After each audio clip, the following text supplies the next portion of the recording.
Ikaw. Magandang hapon, tuturuan ko kayo paano magluto ng tinulang manok. Una, painitin mo po yung yung kalan. Tapos, lagyan nyo yan. Lagyan nyo ng oil. Ayan. Tapos, wait mo lang. Painitin nyo muna yan. So ngayon, uminit na yung oil. Lalagay na natin yung yung apos, yung bawang. So, isama mo na yung sibuyas. Ayan na sibuyas.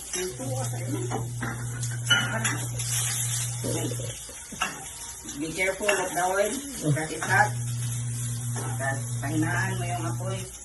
Para hindi masunog. Okay. Tapos, ilagay mo na yung manok.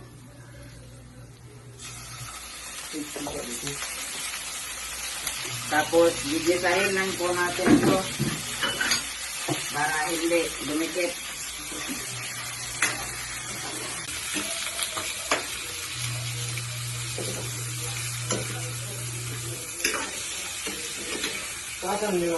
Okay. Pagkatapos, lagyan na ng tubig.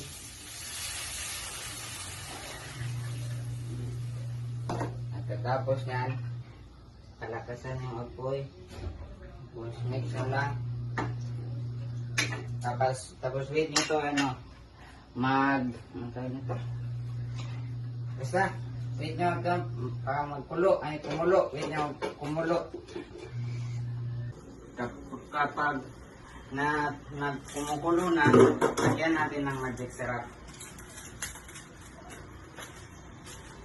Magic syrup, saka asin para pampalasa.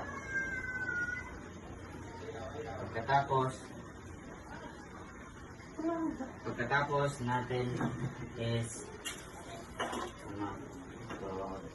aray. Wait na. So, mix mo na yan. Mekos. Tapos, Okay. pagkatapos mo mag-mix, lagyan mo na ng dahon ng sili. Sili pala. Dahon ng sili. Tapos, lemongrass. Tapos, mix mo lang yan. Mekos. Tapos, takpan mo yan hanggang maluto.